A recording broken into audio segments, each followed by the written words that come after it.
Good evening, ladies and gentlemen, and welcome to the 2008 Loonie Awards. Not just another recovery award show. Please welcome your host this evening, Darcy.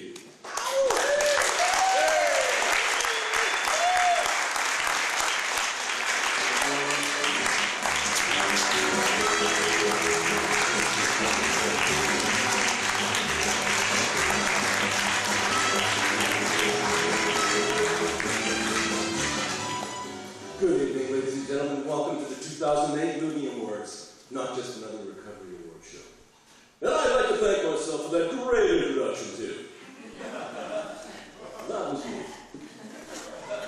Now, before we get started, ladies and gentlemen, we have a couple of announcements to make, okay? It's the usual theater protocol, and we kindly ask everyone to shut off their pagers or their cell phones, and please no texting, okay? No camera flashes either, if you don't mind. And just a short note to let you know that we thank you for coming here tonight, and there is a donation box at the front if you care to donate anything at all. So, having said that, here we go. The Loonie Awards, ladies and gentlemen. Tonight, an estimated 4 billion people will not be watching this performance. Their loss. Because we are here tonight to witness 8 different stories, written and performed by 8 different actors from 8 different walks of life. Now, take a look at somebody like me. I'm involved in this production, and I live with depression. I've been depressed for 42 years. I'm 38. I can't figure it out. And people look at me and they say, hey, you can't be depressed. You look normal. You dress nice. And you have fantastic hair. Okay, I threw that last week. But let me tell you something. As normal as I do up here, folks, when I'm at home, alone, I listen to Celine Dion. and sometimes Kenny G too. And even one time Zephyr. I know. But you know what? We're not here about me tonight. Because our first story tonight is from a wonderful lady whose name is Margaret. And she is a local, renowned barista and bistro owner here in the entertainment scene in Vancouver. And she is going to perform for the award, The Most Shocking Recovery. So please, put your hands together for Margaret.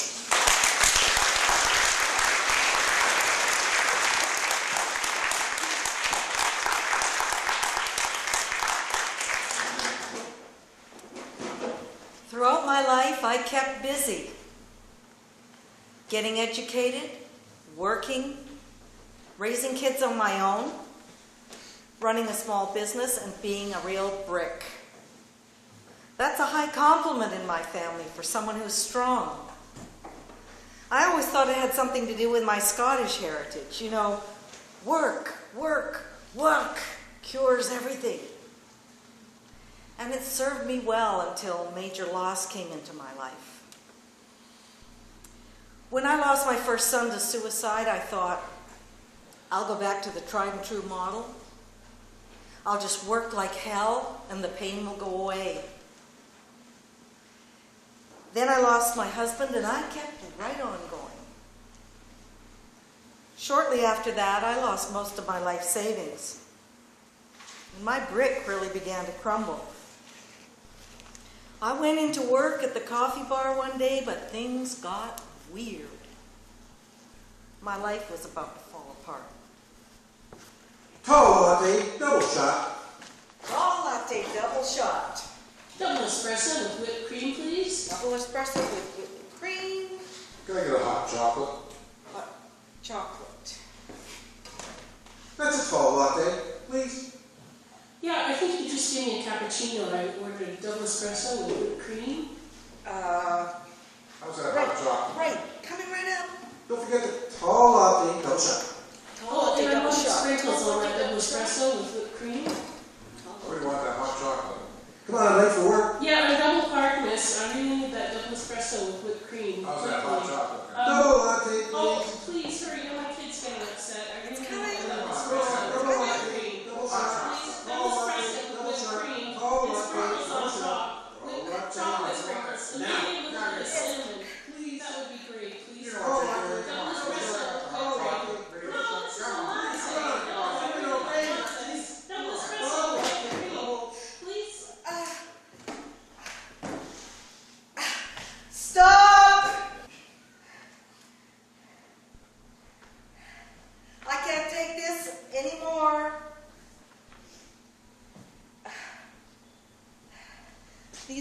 antidepressants aren't working. I feel scared. I'm depressed. I don't know what's happening to me. I don't know what's happening to me. I don't know what's happening to me. Easy there. I've got something that may help.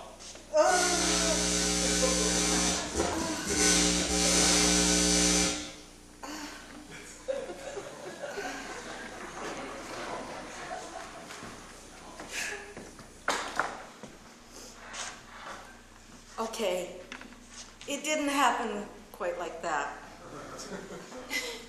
I had that fear, though, from that scene in One Flew Over the Cuckoo's Nest. But electroshock therapy helped a lot with my depression. I also did a number of other things to get my life back in order. I took courses, I joined a support group. I have a good therapist, a loving family, and supportive friends. A lot of support really helps. I'm not back to my old self, as they say, but a new self is emerging. And I'm not working at a coffee bar.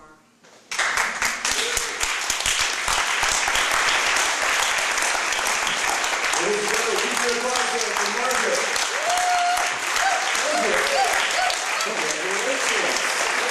Nice job, boy. Working in a restaurant can be, or a coffee shop can be a real grind, huh? How do you feel? I feel great. Well, you feel great, do you? Well, you know what? After your electrifying performance, you really do deserve the most shocking recovery. Oh, thanks a lot, Jay. Thanks a lot, Jay. Give it up for Margaret again, everybody. Give it up for Margaret. Give it up over here, everybody. That was a good story. Interesting jobs people have. Myself, when I'm not being an MC, I work as an actor. Oh, I got that one, folks. No, please. I like to think that I've been in a few pretty successful production shots here in Vancouver. For example, has anybody ever seen Fantastic Four, X-Men, and Da Vinci's Inquest? Seen those? Yeah? None of those. None of those. My mom thinks I'm a real character, though.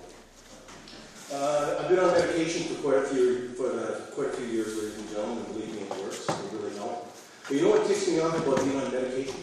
For all these stupid studies we put out, saying that taking medication lowers your libido. Well, that's a bunch of crap. But believe me, hey, I've had lots of ladies, okay? Over for tea. But you just have to keep on going. So, we've got a nice little story coming up for you next from an interesting gentleman by the name of Christian. And he is here to perform for the award. Hey, give yourself a pat in the back, man. Please help me welcome Christian.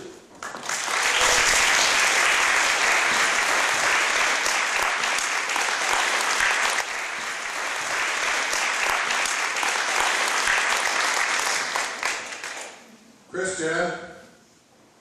Christian! Christian! Now that's original.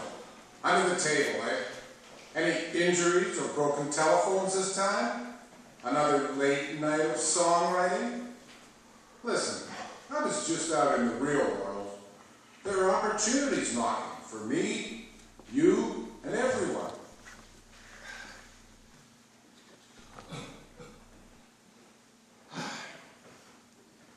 It's amazing how it can actually feel cozy under a table. On a cold and dirty old floor. A lulling and warm feeling of comfort, beckoning you to just relax and go to sleep.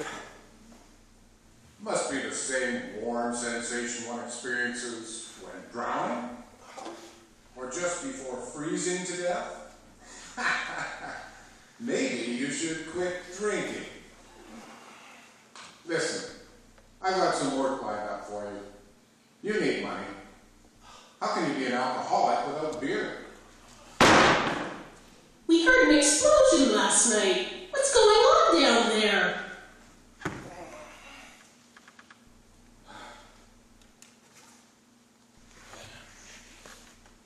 I was living in my mother's basement. I moved down there after the band broke up. One night when I wasn't home, I was out driving taxi. I had beer brewing in my room downstairs, and my mother and sister had heard it blow up. Looks like a crazy person's room. I thought it was kind of funny at the time. But the next day, the way my sister described it, I could imagine the state of shock and concern on their faces as they would have witnessed the myriad of open bottles and empties and the cases of capped ones ready to be downed. The stench of the half-fermented sticky mess plastered all over the walls and ceiling was disgusting. For someone so scared to death, it seems odd you might be hastening it. We're very worried about you. I'm a mess. I feel sad and tired all the time. Antidepressants never work, but they don't have a chance if I'm drinking.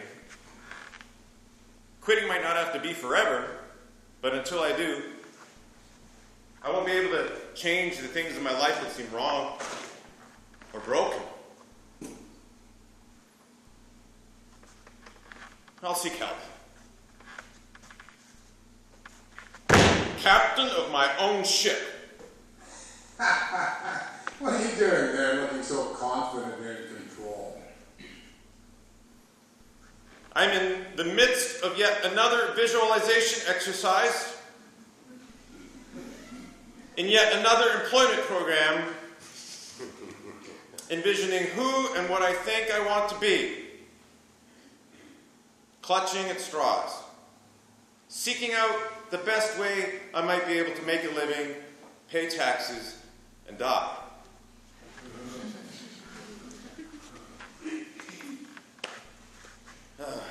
I've already proven that I'm very capable and could make a living at numerous things, but I feel distracted by them. They take me further and farther away from being an artist. You play like crap when you're drunk. Ouch. That's my true calling. A musician. At least that's what I think I am. Or was. It was some decision I made when young. Or mistake. Something to stick to so I could have an identity. A cozy pigeonhole. I wish I could just lie at social events and schmoozes when asked the inevitable, "And what do you do?" I want to say I'm a manager, or repairman, even a broker. You're an asshole.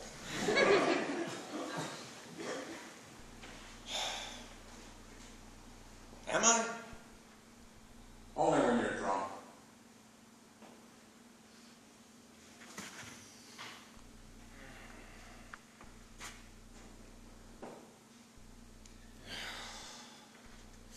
No! What happened to you? Your eyeball. It's a broken, overripe plum. I just got out of the hospital. I nearly lost my eye trying to break up a stupid fight. The bad thing is, I might not have intervened if I hadn't been drunk. This only happens when you're drinking. No one was haranguing me to quit. Thank God they weren't, because I'm stubborn and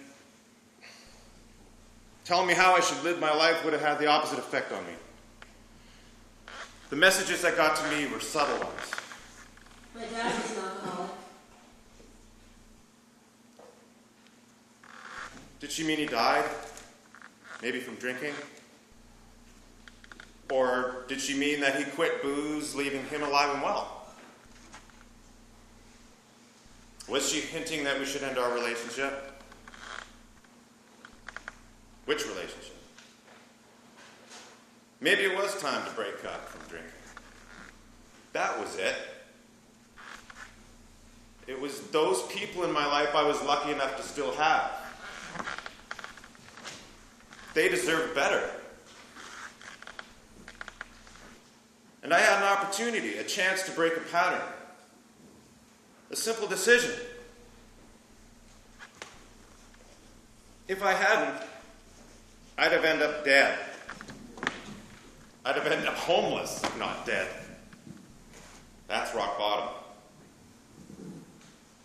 I kind of wish it was more dramatic, but one night, I just went out for my last 2 pints, went home, and I haven't had a drink since. But I struggle with it every day. At night, in my dreams, I'm a social drinker. And I confuse that with my everyday waking life, so I'm actually unsure if I am sober. It's one of my coping mechanisms. That and time. Time goes by quicker as you get older. So before you know it, it's been a month, a year, 5 years without a drink. It's easier if you don't count, don't acknowledge it, don't think about it, even be proud of it.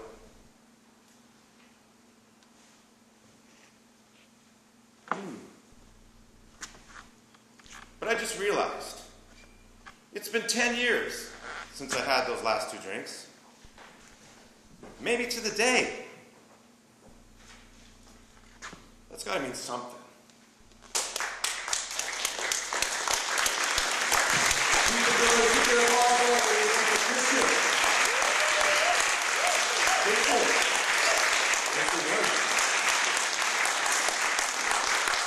How do you feel? Oh, I could use Canada Dry. Canada Dry. Well, I think we might be able to have one of those for you. So let me ask you something here. Does your hand still hurt from that? Because mine did when you hit that table. Where's the ice? Where's the ice? So, did you say that you've been sober for 10 years? Is it 10 years? It's actually been 11. It was 10 years when I came to that realization that I basically plan on. Well, that's very commendable. Kudos to you. Let's give him a big hand, everybody, for Christian. Wow. This hurts. That's the thing about recovery, ladies and gentlemen. Recovery knows no bounds. Myself, I'm from Saskatchewan. Do we have anybody here from Saskatchewan? One lady. Hi, how you doing, man? Yeah. Where'd you park the combine? Always wanted to say that to somebody. Yes, being from Saskatchewan, you take a little bit of ribbon, you know. You get called flatlander or stubble jumper or combine jockey, things like that. A couple of weeks ago, I heard somebody call people from Saskatchewan banjo picking inbreds. Yeah, that really upset me because, hey, I don't play the freaking banjo. Okay? I don't. Ask my cousin. She's my fiancée. She'll tell you. And, you know, growing up in Saskatchewan, we didn't have a lot of money. We were poor. And we had to scrape and, you know, fight for stuff. And I remember my brother was the first kid on the block to wear a burlap snowsuit.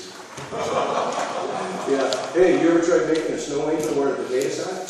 It's not easy. It is not easy. And I was married once. Do we have any married folks in the crowd? Get somebody who's okay. Oh, 4 people, great. With us.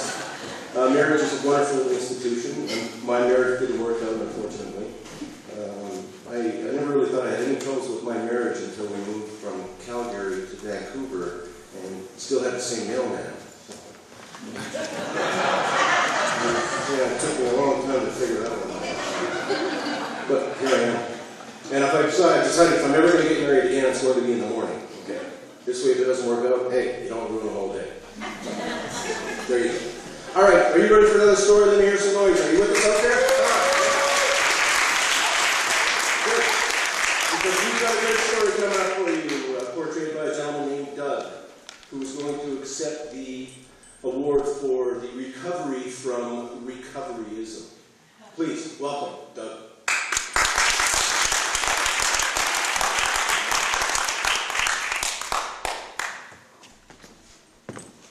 What a wonderful day.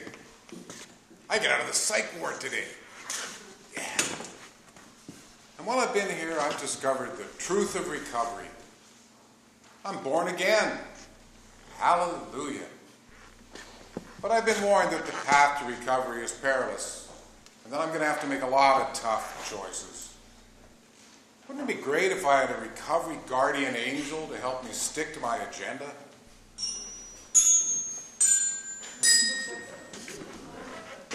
Hello. Huh. Let me guess, guardian angel. That was fast. What do I call you? How about Jen? Jen. All right, Jen. Let's go. We got starts to make. First, remember, you need to meditate, journal, and do your reading. Meditate, journal, and do my reading. Okay. And see your counselor, take your medications, and find a 12-step meeting. See my counselor, take my meds, find a 12-step meeting, no problem. Again? Meditate, journal, do my reading, counselor, meds, 12-step meeting. Okay. Again? Meditate, journal, do my reading, counselor, meds, 12-step meeting. Meditate, journal, do my reading, counselor, meds, 12-step meeting. Meditate, journal, do my reading, counselor, meds, 12-step meeting. All right.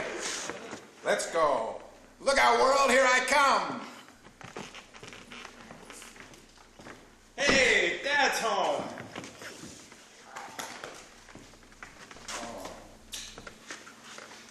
Oh, how you guys doing? We're struggling, but we're okay. I'm glad you're home. Oh, me too. But you know, I'm going to need some things from you. Like what? Maybe we need some things too? Yeah, I know, but I have to get healthy first. And I really need your help. And we just rearrange everything until you're better. However long that takes. Yeah, and I want you to come to counseling with me. No way. You'll just use it to hurt me. What do you tell your counselor about us anyway? Besides, the family's fine. Everything will be okay when you're better. The family isn't fine. And what do you mean when I'm better? You mean all this chaos and confusion is all my fault? You need to change too. Take it easy. Stay in control. They don't get it, Jen. I'm not sure they want to change. Maybe they're not ready. Just remember, you're bringing them the truth. Keep the faith. Hey, I finished my drug and alcohol day program today. Yay! I got you a grad present. Oh, great. What's this? I'm trying to get off drugs. It's only pot. It's okay, just give it back. You're kidding, right? I don't need this stuff. Can't you see how much better I'm doing without it? We liked you better when you were stoned. It's okay. It's not okay. You keep saying that, but nothing's changing. They don't understand what I'm going through.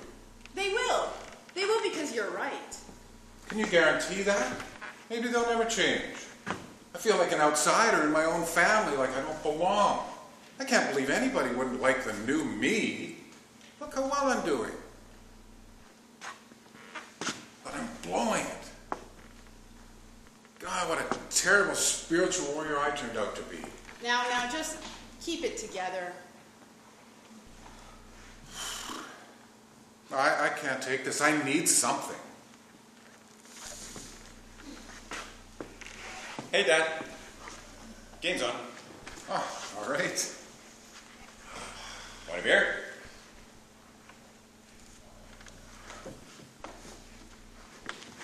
Just give it back. Second period. Canucks are up by 3. So listen, you're not buying into all that psychobabble shit, are you? I mean, just promise me you're not going to try to take up aerobics or something. I mean, the meditation's cool, but all that mind control stuff, you know, programming your behavior.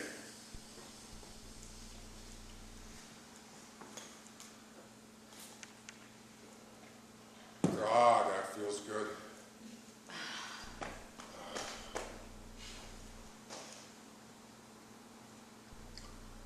feel like I belong again.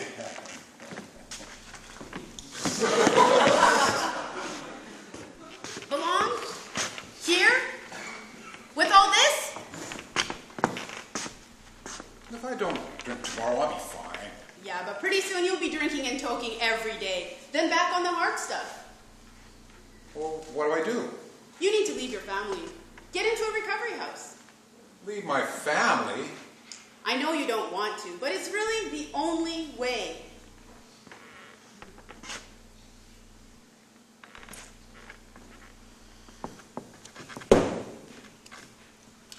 I'm going into a recovery house on Monday. If you leave, you're a coward. If you leave, it's abandonment.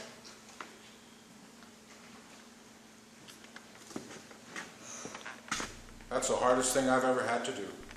Nobody said recovery was easy. No. I've been behaving like a fool, like a recovery fundamentalist, trying to change everybody else. I've got to focus on my own change. My recovery isn't anybody else's responsibility. It's mine, and mine alone.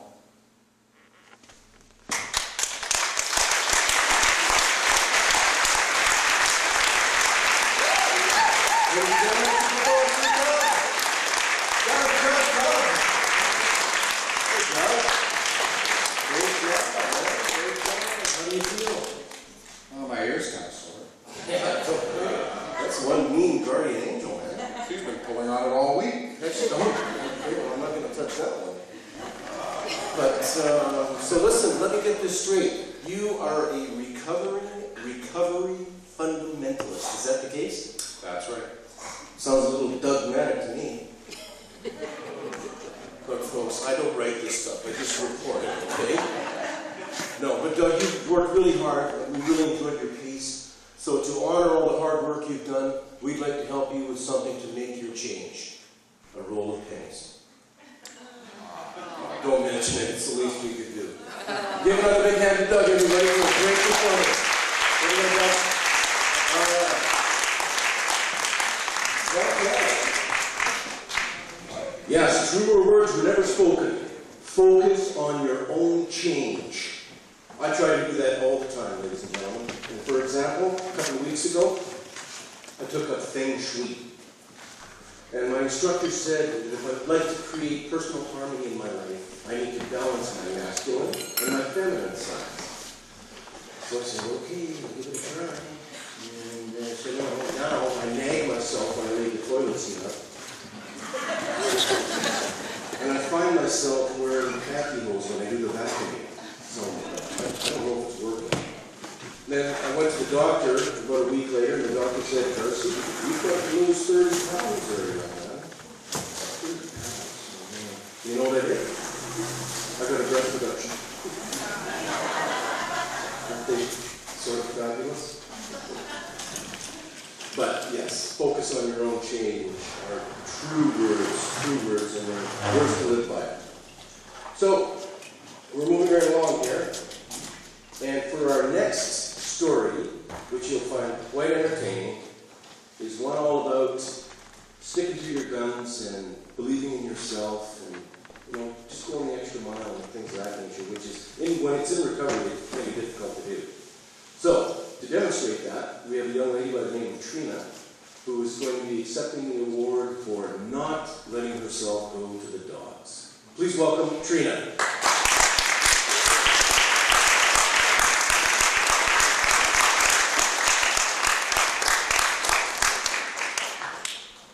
Recovery is a lot like walking a dog.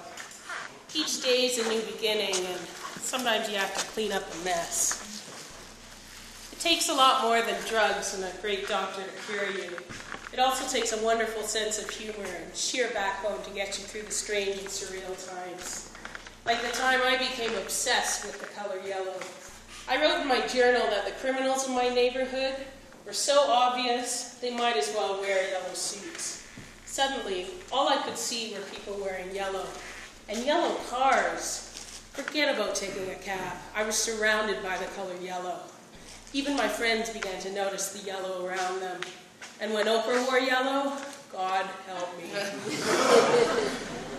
Walking dogs in the city, you notice all sorts of things. I decided to run for mayor of Vancouver. I wanted to stop the break-ins in my area. I wanted to legalize marijuana and put the money into the medical system. I wanted to help the homeless down at Woodward's. And I also wanted to stop the grow-ops in my neighborhood. I started off with good intentions, but you just can't run a one-person campaign, work full-time, stop sleeping, save the homeless, and go undiagnosed as a schizoaffective bipolar. I'm running for mayor. Sure you are, honey. I met Michael Moore, you know. Sure you did. He's the one who inspired me to run for mayor. Trina, perhaps we should raise your medication a bit. Stay focused on reality.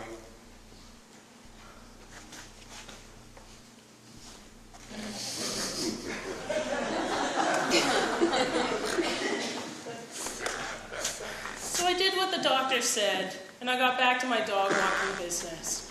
I passed so many people dog walking. Suddenly, I started to imagine famous people everywhere. I just assumed that you two were going to play a concert for my birthday down at Trout Lake. I just knew people were writing song lyrics about me. Is that Bob Dylan pushing a shopping cart? The answer, my friend, is blowing in the wind. Is that Prince Harry in my garden? Not bloody likely. And the Dalai Lama? Come with me to Dharamsala, India. We will bring peace to the world. And Bono? I want to take Trina on tour with me first. Well, peace comes first. No, first a pint of Guinness, then let's save Africa. Don't make me kick your ass. The times they are changing. All of us. It's all easy out there. Okay, that's enough, you guys!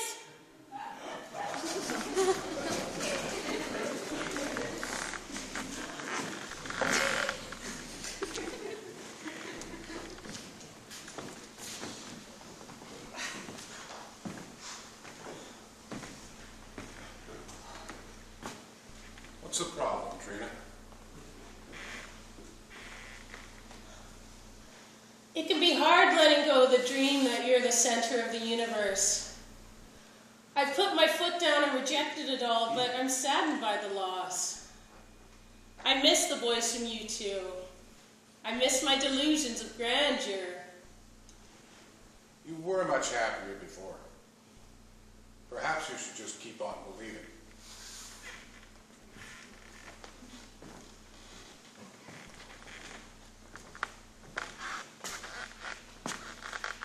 Now, that's not a very good idea. Oprah and Bono are not going to show up at my door, and Prince Harry was not in my garden pulling the weeds. I now look upon those memories with a fond sense of humor and a lot of pride at the courage it took to get through those times. I've since turned my recovery into creativity. It's been years since I've been this healthy, and it took a lot of steps to get here.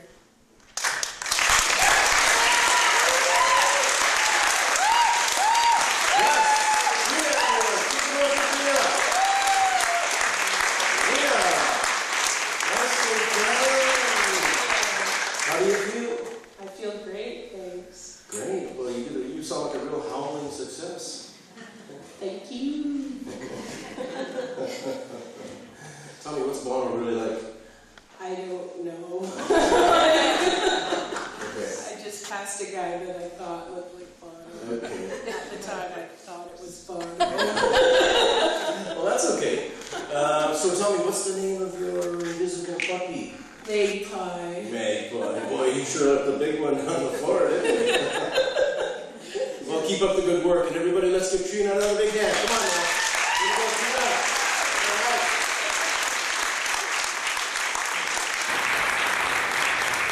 All right.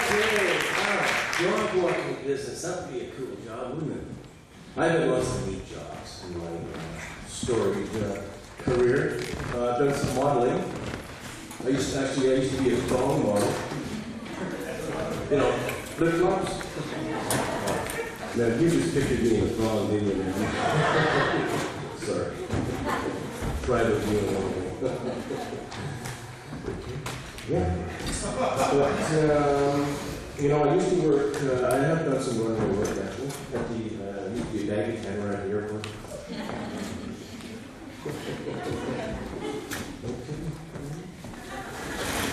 How's everybody doing out there anyways? Are you enjoying yourselves?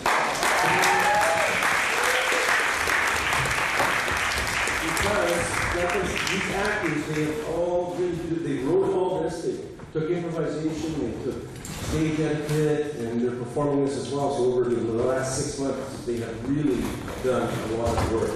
And we're so happy. Yesterday we had a matinee performance and an evening performance to a packed house. And here you are again tonight supporting our great cause. So it's great to see it all finally come to a fruition. Because our next story is coming up here shortly. And it's a really good story, believe me. Okay? It's from a young lady whose name is Justina. Very talented actress and comic. And she is going to be doing a story all about the scales of justice and believing in yourself. So, here to perform for the award for keeping the scales balanced, please help me welcome Justina.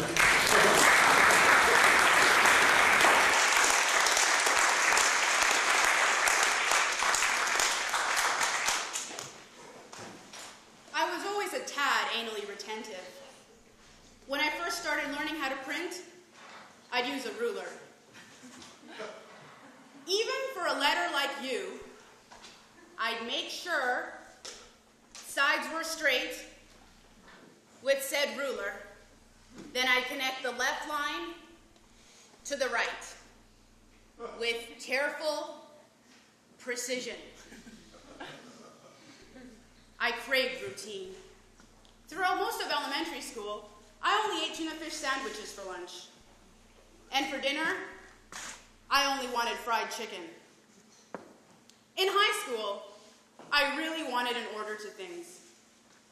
Streets that weren't straight, spelling errors, and just general inconsistencies, such as my mood swings, really bothered me.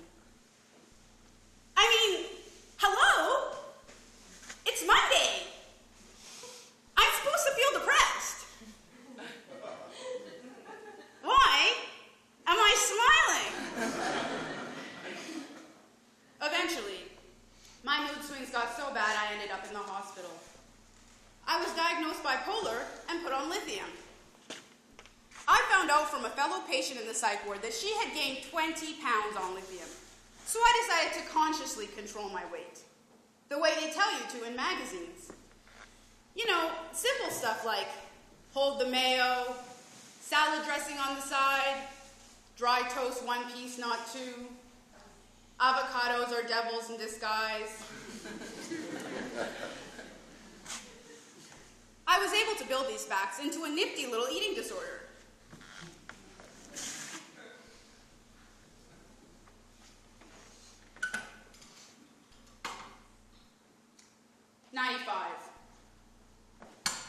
Seems a bit high. As much as I hate to admit it, that 30-hour school week must have kept me in some sort of check, because after graduation, unable to work because of my crying fits, I had nothing to do. I had moved to Japan to take a year off from school, and there, I discovered something called food. Grandma would cook for me, and even my eating disorder didn't mind. But, needless to say, I got a bit hefty.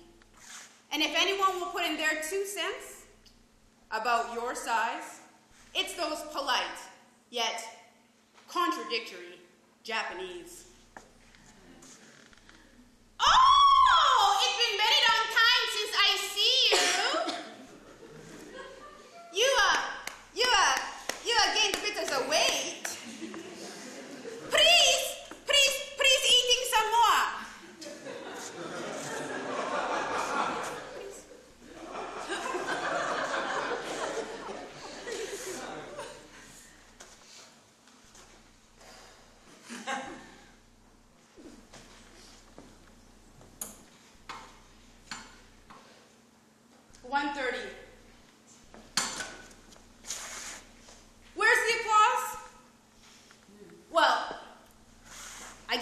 had gone a bit overboard. So I went back under, but this time to a much more strict regimen. After all, I had chanced upon food, and now I was going to have to keep it at bay. I would measure everything! If the recipe called for 1 cup of ice, then it had to be exact. The negative space between the ice requires filling the measuring cup above the 1 cup line. But by how much above the 1 cup line? If it said to soak overnight, then it had to be overnight, not for 8 random hours during the day, because maybe the lack of photosynthesis and the drop in temperature caused some chemical reaction which couldn't be achieved during daylight hours. I've started my new half diet. Cut everything in half. Half a piece of toast for breakfast, half a bowl of rice for dinner, the left side of a fish, the bottom half of an apple. But somehow, my idea of portions started to skew, and I thought about food all the time. Oh, that was the tail half of a sardine I ate. That's why I'm hungry. I wouldn't eat past 5 p.m., and I'd make sure to cross-section each slice of bread once again so it looked familiar like old times. Overestimating was the name of the game if ever a few calories tried to sneak in.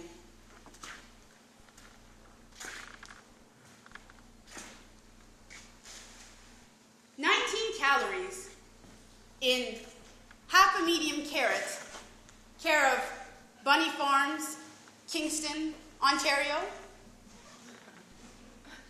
Let's make that 50. 120 calories in 1 portion of tomato soup. Even 200. This way, I'd never be deceived by those calories, because even that once trusty scale had been lying to me. But my main formula was this.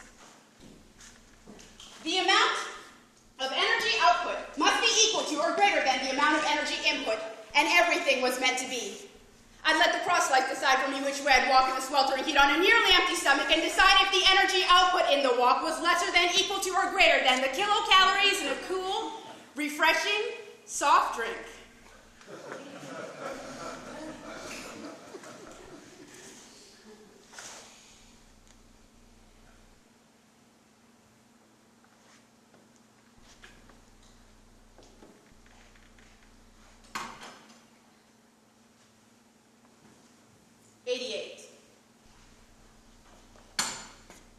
Seems a bit high.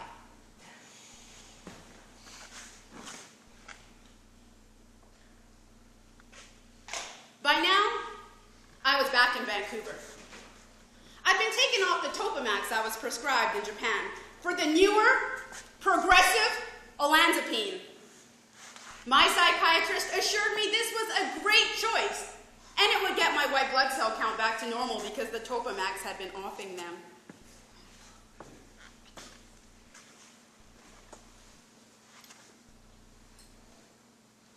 Why did those Japanese doctors not run any blood tests? But, interestingly enough, this newer, progressive olanzapine was making me delusional.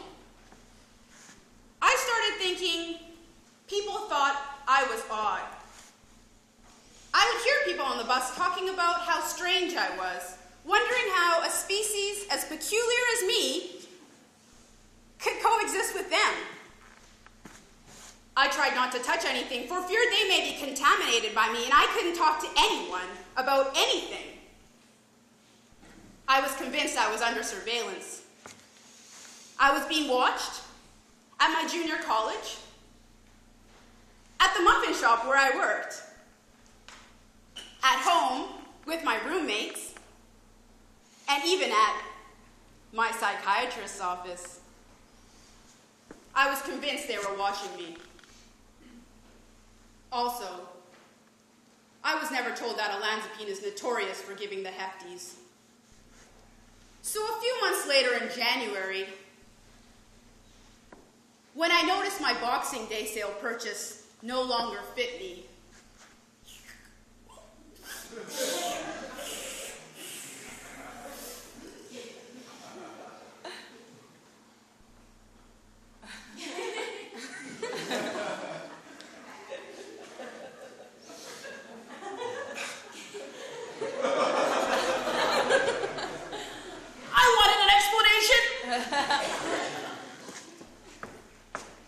my psychiatrist told me that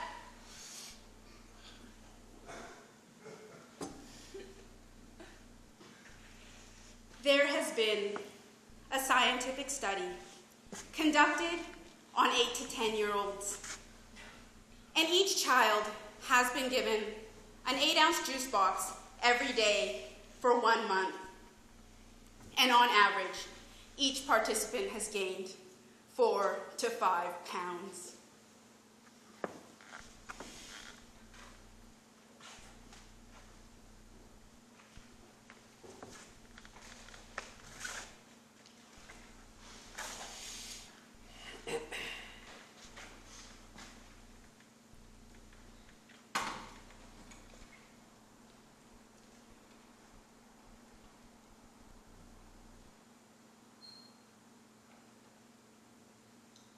$135.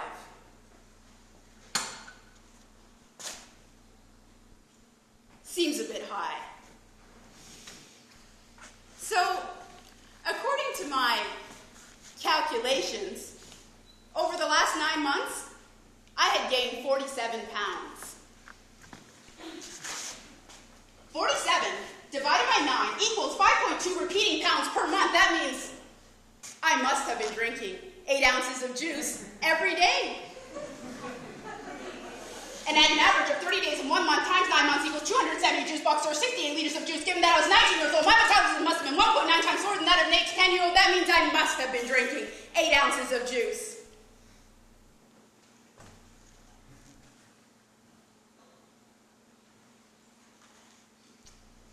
But still, that's funny. I don't recall purchasing any OJ. Where was the evidence? Where were the Tetra Paks? Or had I acquired another affliction? One characterized by sleepwalking and sleep eating.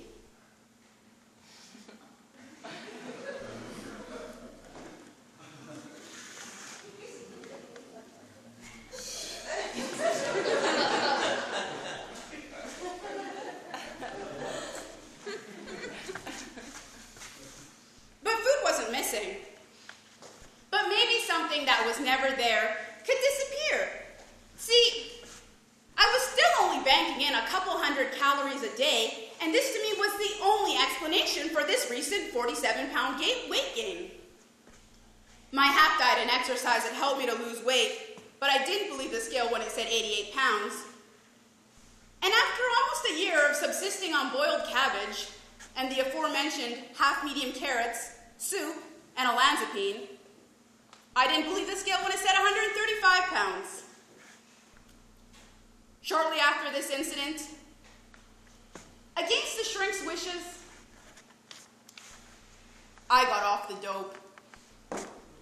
I was then able to resume the creative brain cell movements and semi-regular eating habits I had abandoned in my early teens. Now, I spend my time painting, doing theater, and exercising within normal parameters. I eat junk food, and often I eat late at night. I am now able to digest a bit more freely.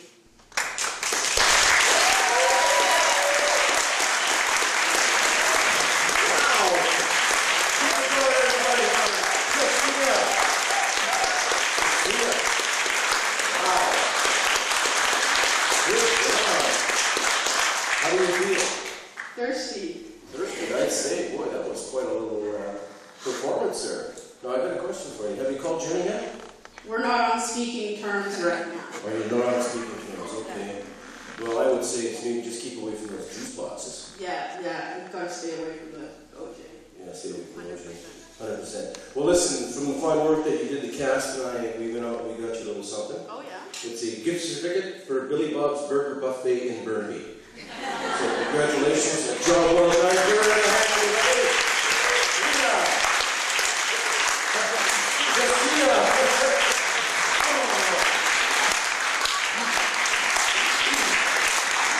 I've only been working on this production for 8 weeks. Do you think I could get the names right?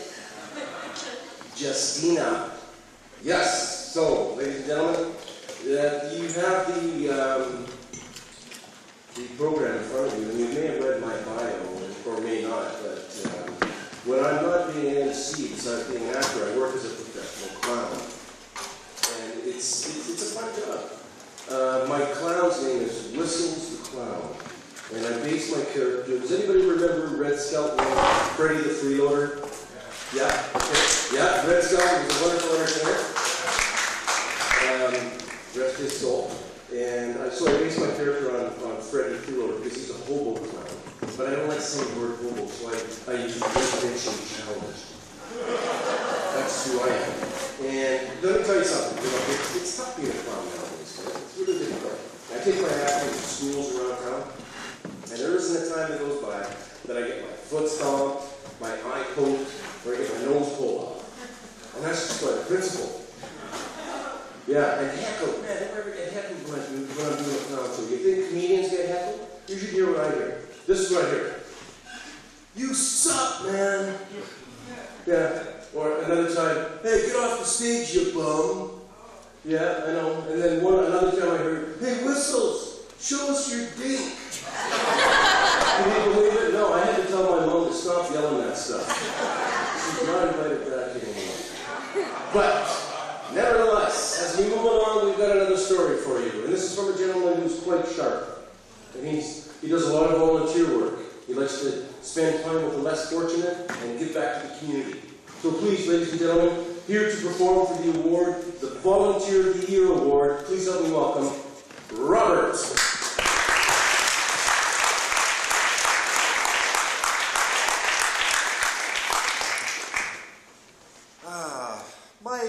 My high school English teacher nicknamed me Gloomy Gus. Notice the alliteration. So, coming up with a title for this little vignette for me, it was relatively easy. I decided to say goodbye, Gloomy Gus. Notice the alliteration. Volunteering has been a very important part of my recovery. Things started looking up when I was referred to a supported volunteer program. And when I met May here, then I got the help that I needed. Hello, Robert. Let's see. You were referred to me because you suffer from severe depression. Mm-hmm. You've been isolating, decompensating. Robert, how about you tell me about yourself? Well, I like things to be, in control. And things started falling apart. And one morning, my kitchen ceiling fell down, almost right on top of me. A few days later, my favorite uncle died. And within a few weeks, my girlfriend left me for a musician. Things weren't going too well for me. And then one night, a rat decided to move in with me. And I was living in a literal rat trap. He plagued me at night. Bites on my leg, my ass. And by day, I couldn't catch him. He was just too smart for me. Anyway, my mood deepened. I lost sleep. And, which still puzzles me, to this day. One afternoon I found myself 10 feet down at the bottom of a swimming pool, looking up. Couldn't move, and I was resigned to my fate. But she warned me I might get sick, and I did. I contracted pneumonia a little later, and it wasn't until my mother finally got me to a doctor who referred me to a psychiatrist when I got the diagnosis: clinical depression, or, if you want, reduced vegetative state, or if that isn't impressive enough, major depressive disorder, or you name it. Anyway, put on meds, and the meds did help somewhat, but I still wasn't getting it. You know, I was still isolated, and I was alienated from my friends and my family. And it seems that your depression was getting in the way of your work experience placement. What happened there? Well, it's funny because you're the first person to ask what happened there. Yeah, I was still miserable. I even believed that that other people thought I had something to do with 9/11. But in this folk rehab program, they decided to send me down to volunteer in the downtown east side. It's really crazy down there, May. My experience was people with open sores, raving, babbling at me. But one morning, on my way in, I saw this girl in an alley. She was shooting up,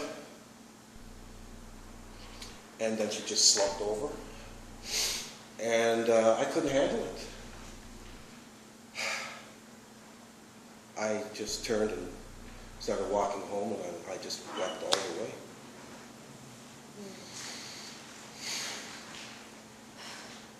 Robert, it's all right. What I can offer you here is something different.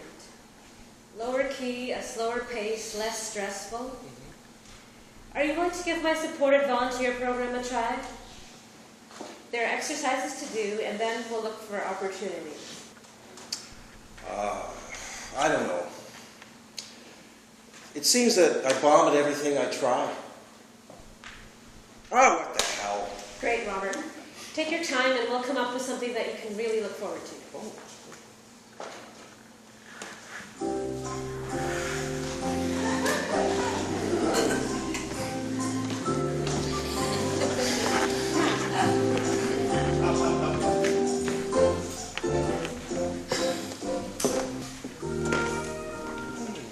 How are you doing? I know from experience that the struggle for mental health, it's a slow and difficult journey. Yeah, my mood swings still do consume a lot of my energy. But you know, I found something that just feels right. I got a position as a volunteer usher on the downtown east side at a live theater. You know, you've been so patient with me. I come in here week to week, and I sit, and I mope, but you haven't given up on me. And look at us now. Robert, I'd like you to try a volunteer committee that actively works to inform the public about mental illness. Its members are all people in recovery, and I think you'd be a great fit there. I just might do it. Yeah, you'll meet some peers. Robert, helping others will really help you help yourself. Okay, I'll give it a shot.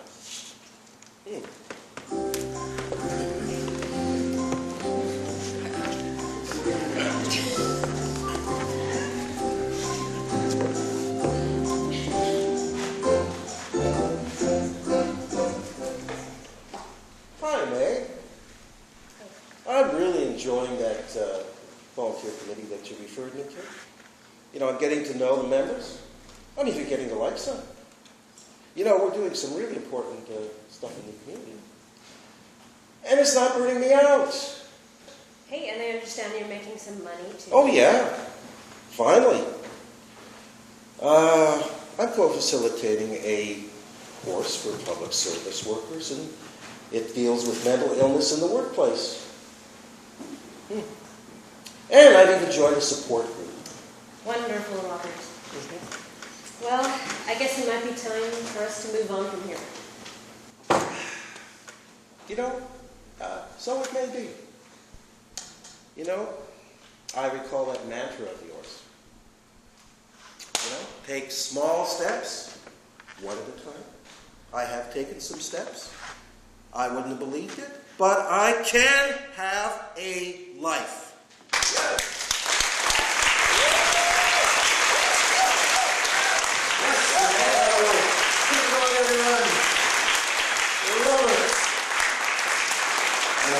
How do you feel? Well, actually, I'm a little miffed. You're a little miffed? Yeah. Why are you miffed? When I signed up for this project, I was told it was just going to be staged off Broadway. Well, it is. This is West 10th. Not West Broadway, Broadway in New York! Oh, Broadway in New York? Yeah. No. Maybe next year. What do you think? Will you come back? No. Yes, Steve. No, it's got to be the Broadway. Well, we'll see. Now tell me, I'm curious, and I know the audience is, what happened to that rat? Well, obviously that rat found better accommodations. So is it safe to say you don't give a rat's ass?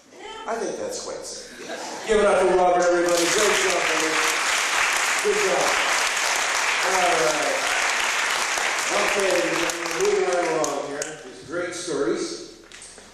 Speaking of volunteering, do we have any volunteers in the audience? By applause. Who gets out there and volunteers? These three people here in the front. Great, thank you. But, volunteering is a special thing to do. I volunteer myself. It means a lot to me. And every Friday afternoon, I go to a senior's home. It's a little ways from here. And I lead the sing-along. I do the singing, and the fellow that comes along and plays the piano is 90 years old. Comes every week. So we have a good time. Now, one week we're at the lodge, we're singing songs, having good fun, and after we finish the rousing song, and the applause died down, a lady in the back yelled out, "You can park your slippers under my bed anytime!" After I composed myself, I said, "Well, thank you very much." And she said, "Not you, the piano player!" I said, "Okay, So volunteering it's an important part of my life. I like doing it. It makes me feel good about myself and having a whole bunch of fun too. So, moving right along here, we've got a great little story coming up for you. Anybody here rides the bus in town? Yeah. Vancouver's got a pretty good transit system. You can travel by plane, you can travel by train. You can travel by car, and you can go far. But have you ever ridden the 60-foot Fuse Coupe, the bus? Here to perform a story for the best reason to take the bus award. Please help me welcome Kieran.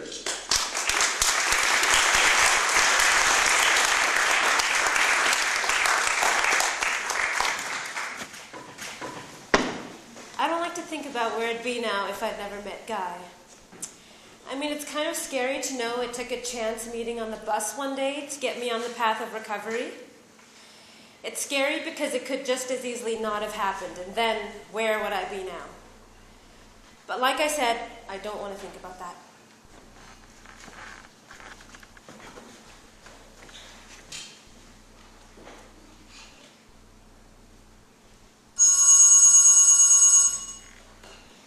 Hello? Oh, hi, Karen. This is Guy. We met on the bus the other night. Oh, hi, Guy. How's it going? Good. Listen, I really enjoyed talking to you on the bus the other night, and I'd like to get to know you better. Tell me about yourself. Questions like that always left me flustered. I'd never considered myself very interesting.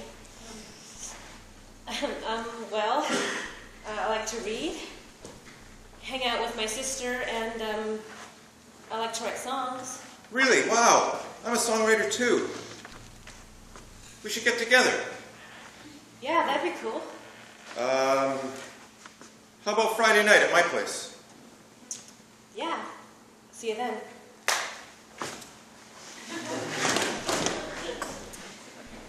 I was pretty overwhelmed. I met someone who was charming and kind, and he had a passion for music too. And he seemed to like me.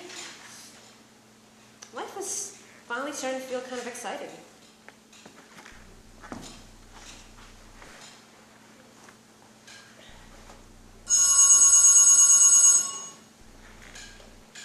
Hello. Hi, Karen.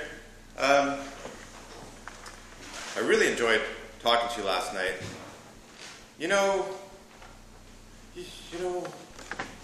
you're gorgeous.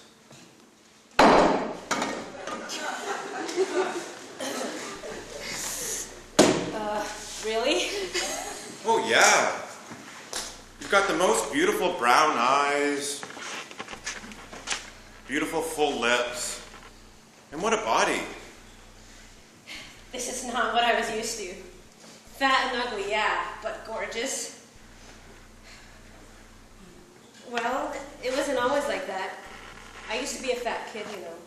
No way. Really? Yeah. I started getting fat in the 2nd grade. I used to hide in bathroom stalls because I got tired of being picked on. One time, this kid, he passed me in the hall at school and he said, "Whoa, who ordered the quarter pounder with cheese?" Kids can be so cruel. Yeah. And I have scoliosis. Fat and deformed, that's me. Well, you're sure gorgeous now. Inside and out. Thanks. So, let's get together tomorrow.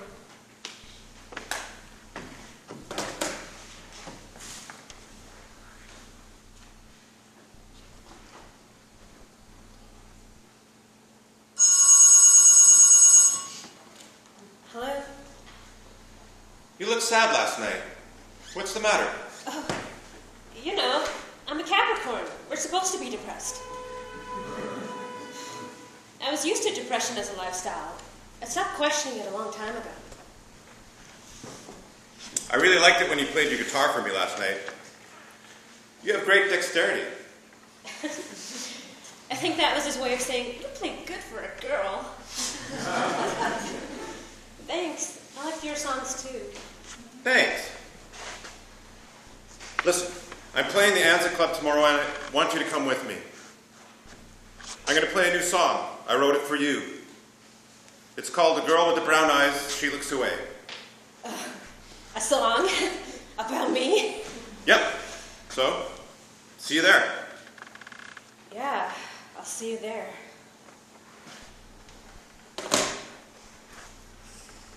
Wow, I have to admit, it felt pretty cool to have someone writing songs about me. I could feel this new sense of lightness entering my life. And he thinks I'm gorgeous. Well, he's definitely the most charming, most handsome man I've ever met.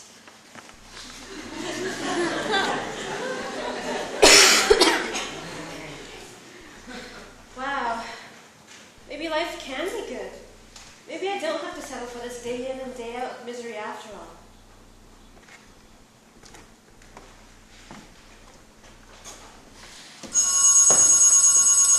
Hello? Hi, Karen. Listen, there's something I need to tell you. Yeah, sure, go ahead.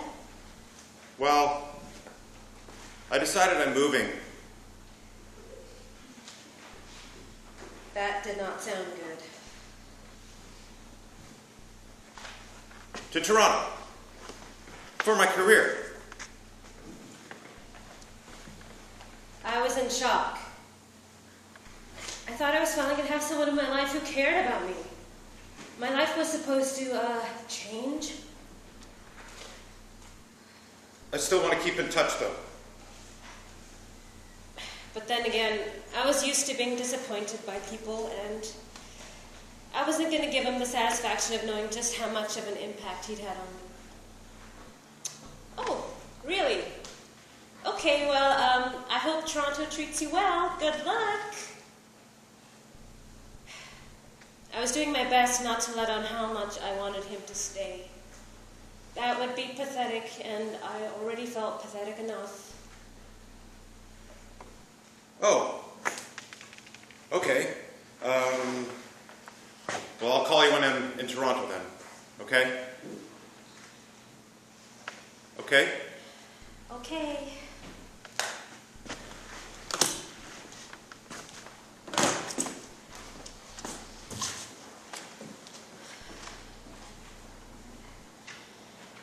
I could feel my heart freezing over, shutting down. Almost immediately after I got off the phone, I relapsed into depression and into my eating disorder. But the only difference was this time, I could feel this way of living as abnormal. There was more to life. Guy had shown me there was. But now I was alone again. How was I ever supposed to change without him around to encourage me? After floundering around with depression and anxiety for another couple of months, I started seeing a counselor for help. I decided I was going to take the glimpse of a better life Guy had shown me, and I was going to try turning it into reality.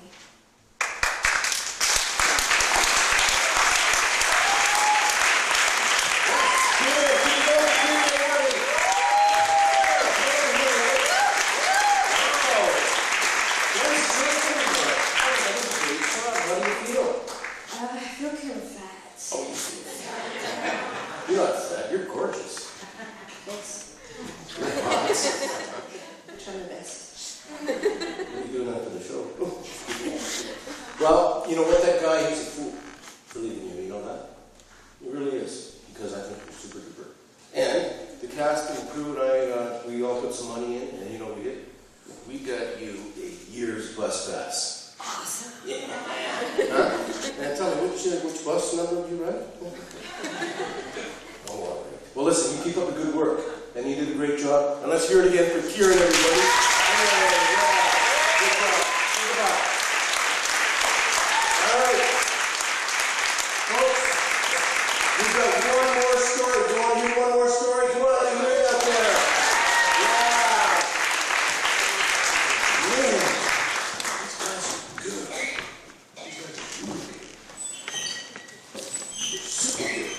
And I know all about dating. Let me tell you how frustrating that can be.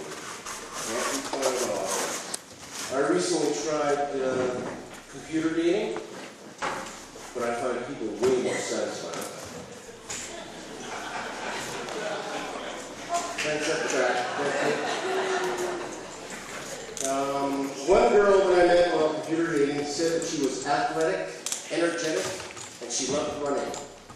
Yeah, all of which came in handy when she stole my wallet. So I don't do that anymore.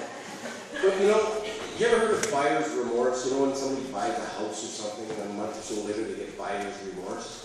Well, when I go on a date, I get dater's remorse. Yeah. I really feel bad when I take off and leave her with the bill. Yeah, I really feel bummed out when she calls it waste too. So, you know, but all you can do is keep trying. That's all you can do is keep trying. Because there's somebody for everybody out there, ladies and gentlemen. Never give up on a dream. Okay? Okay, so we've got one more story coming up for you tonight, which is a very compelling story. It's a story about determination and believing in yourself and going after what you want and never giving up and stuff like that. And it's going to be ready here shortly, and then we're going to have a little bit of fun afterwards, because the fellow that's performing the final story this evening, his name is Kagan, and he is here to perform for the award, the I Can Award. Please welcome Kagan.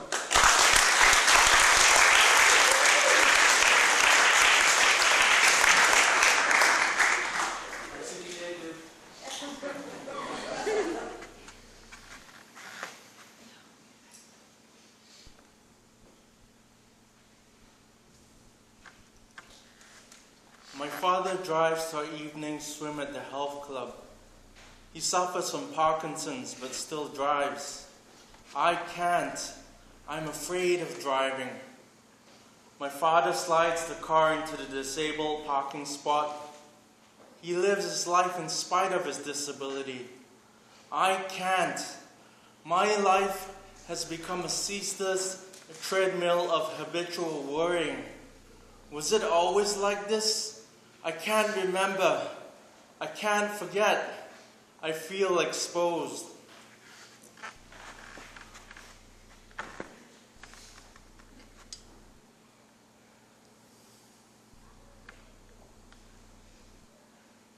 Mental illness is my disability.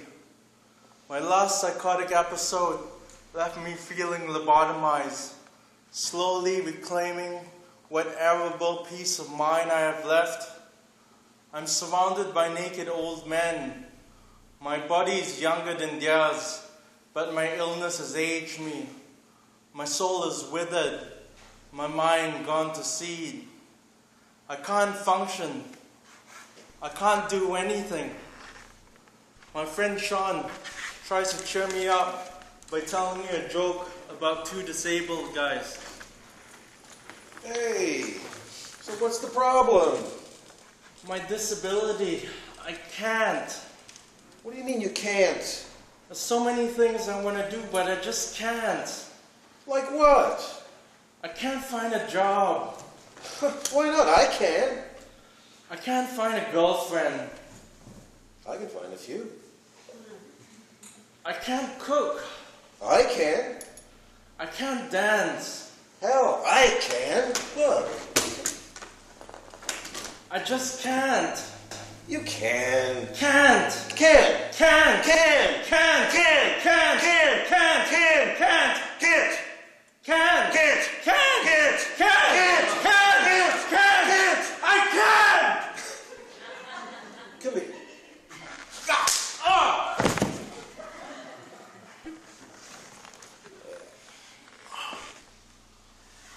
Yeah. Never pretend you're disabled to someone who truly is disabled.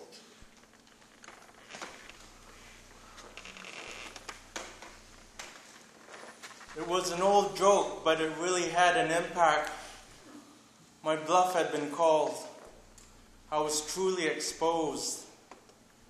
I'd been cowering in the shadows, seeking refuge in my sickness. I'd had enough of my hard luck stories and self-pity, going on and on and on about all the things I couldn't do. Look at all the things that I could.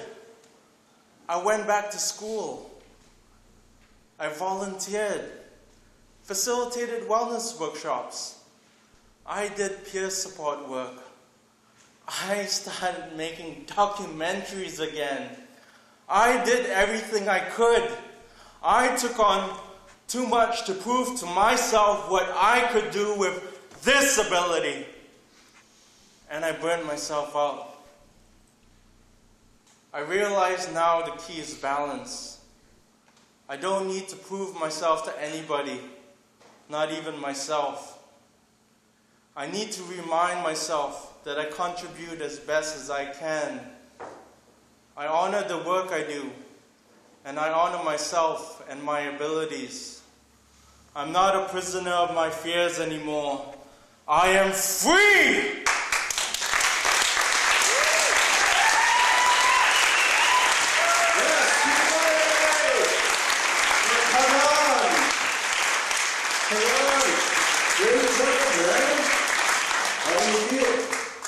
I feel empowered. Yes, you do. That was great. And for that, you're going to get the I Can Award. Yes, I can. Now, I don't suppose you feel exposed, do you? You better get some clothes on there, mister. And I really liked your towel, that faux leopard or tiger. But you did a fantastic job, you know that. And let's everybody recognize Kagan one more time. Good work. Good work. Yes. Nicely done. All right, ladies and gentlemen. Since all these thespians did such a wonderful job, I would like to ask the actors to come out, please, and take a bow. Actors.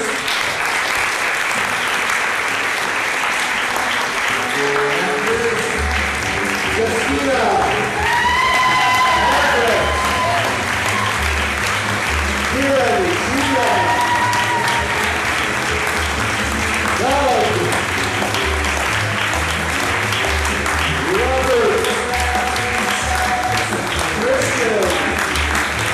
And last but not least, come on, James Alva.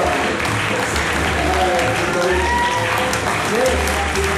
Nikolai.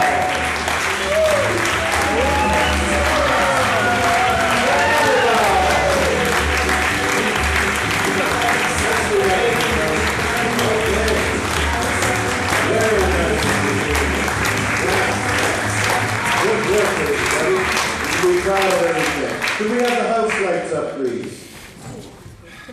Thank you very much.